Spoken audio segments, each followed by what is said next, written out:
खांसी जिस्म का डिफेंस मैकेनिज्म है। हर कफ सिरप हर मरीज के लिए नहीं होता। खांसी को सिर्फ दबाना मकसद नहीं, उसकी वजह को समझना मकसद है। स्मोकर्स कफ को लोग नॉर्मल समझ लेते हैं, लेकिन ये फेफड़ों का कंप्लेंट लेटर होता है। खांसी अक्सर सीरियस नहीं होती, लेकिन मुस्तकिल खांसी को इग्नोर भी नहीं करना चाहिए।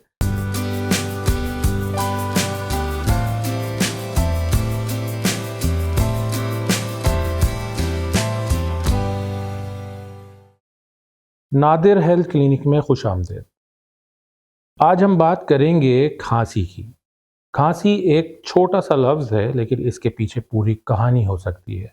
कभी सर्दी, कभी एलर्जी, कभी अस्थमा, कभी एसिडिटी, कभी इन्फेक्शन और कभी लंग्स यानी फेफड़ों का सीरियस मसला। हमारे घरों में खांसी का इलाज भी बड़ा इंटरेस्टिंग होता है। कोई कहता है शहद ले लो, कोई कहता है स्टीम ले लो, कोई कहता है एंटीबायोटिक शुरू कर दो, और कोई कहता है बस चाय में थोड़ी सी अदरक डालो, सब ठीक हो जाएगा। चलिए समझते हैं कि खांसी कब नॉर्मल है और कब एबनॉर्मल, यानी कि कब आपको डॉक्टर को दिखाना चाहिए। खांसी जिस्म का डिफेंस मैकेनिज्म है, यानी बॉडी का दिफाई निज़ाम कह लें। जब सांस की नाली में म्यूकस, डस्ट, स्मोक, इन्फेक्शन या इरिटेशन होती है, तो जिस्म खांसी के ज़रिए उसे बाहर निकालने की कोशिश करता है। खांसी दो टाइप्स की हो सकती हैं। ड्राई कफ यानी कि खुश्क खांसी, जिसमें बलगम नहीं होता, सिर्फ इरिटेशन होती है, यानी कि खराश महसूस होती है। चेस्टी कफ यानी ऐसी खांसी जिसमें बलगम भी आता हो। खांसी की कॉमन वजूहात क्या हैं?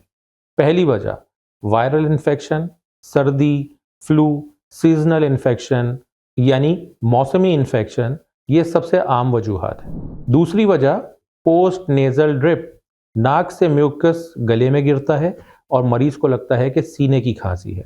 तीसरी वजह है एलर्जी, डस्ट, धूल, मिट्टी, परफ्यूम, स्मोक यानी धुआं वगैरह। चौथी वजह एज़मा यानी कि दमे की बीमारी। ड्राई कफ यानी कि खुश्क खांसी, वीजिंग यानी सांस के साथ सीटी जैसी आवाज़ आना, रात को खांसी का आना, एक्सरसाइज से सिम्टम्स का बढ़ जाना। पांचवी वजह एसिड रिफ्लक्स, एसिडिटी से गला इरिटेट होता है और क्रॉनिक कफ हो सकती है। छठी वजह स्मोकिंग, सिगरेट नोशी। स्मोकर्स कफ को लोग नॉर्मल समझ लेते हैं, लेकिन ये फेफड़ों का कंप्लेंट लेटर होता है। सातवीं वजह चेस्ट इन्फेक्शन, बुखार, बलगम, कमजोरी, सीने का दर्द, सांस का फूलना। आठवीं वजह मेडिसिन्स, कुछ ब्लड प्रेशर की दवाएं भी खांसी कर सकती हैं। अब एक बहुत ही अहम बात, हर खांसी में एंटीबायोटिक ज़रूरी नहीं होती। ये मैं अपनी तकरीबन हर वीडियो में कहता हूँ। वायरल कफ में एंटीबायोटिक का क्या फ़ायदा? एंटीबायोटिक सिर्फ बैक्टीरियल इन्फेक्शन में डॉक्टर के कहने के बाद इस्तेमाल होनी चाहिए। अगर खांसी के साथ पीला या हरा बलगम है, तो इसका मतलब हमेशा बैक्टीरियल इन्फेक्शन नहीं, हमारी बॉडी इन्फेक्शन फाइट कर रही होती है। घर में क्या किया जा सकता है? पानी ज़्यादा पिएं। स्टीम कुछ लोगों को रिलीफ देती है।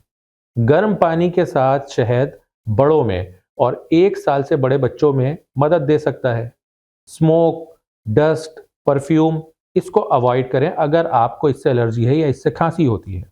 अगर बुखार है या बदन में दर्द है, तो डॉक्टर के मशवरे से दवा लें।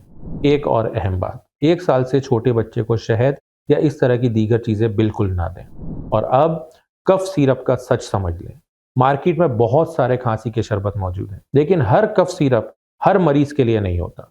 ड्राई कफ और बलगम वाली खांसी की दवा भी मुख्तलिफ हो सकती है, बल्कि हैं। बच्चे, प्रेग्नेंट वुमेन, ब्लड प्रेशर के मरीज, दिल के मरीज और डायबिटीज़ पेशेंट्स को खांसी का कोई भी सिरप कैजुअली नहीं लेना चाहिए। कुछ सिरप्स नींद ला सकते हैं, कुछ में शुगर भी होती है, कुछ दमे के मरीजों के लिए सूटेबल नहीं होते। डॉक्टर को कब दिखाएं?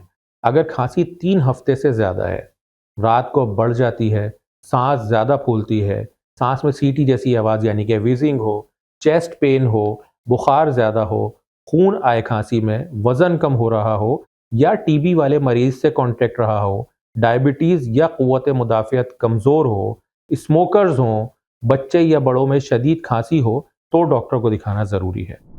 एमरजेंसी साइंस भी याद रखें। अगर मरीज सांस की वजह से बोल नहीं पा रहा, उसको दिक्कत हो रही है, होंठ नीले हो रहे हों, सीवियर चेस्ट पेन है, खांसी के साथ खून आ रहा है, ऑक्सीजन कम है, कंफ्यूजन है, शदीद कमजोरी है, तो फौरन इमरजेंसी में हेल्प लें। खांसी अक्सर सीरियस नहीं होती, लेकिन मुस्तकिल खांसी को इग्नोर भी नहीं करना चाहिए। खांसी को सिर्फ दबाना मकसद नहीं, उसकी वजह को समझना मकसद है। अगर एलर्जी है तो एलर्जी को ट्रीट करें। एज़मा है तो इनहेलर प्लान होना चाहिए, लेकिन डॉक्टर के कहने के बाद। एसिडिटी है तो रिफ्लक्स को कंट्रोल करें। स्मोकिंग है तो उसे छोड़ दें या छोड़ना चाहिए।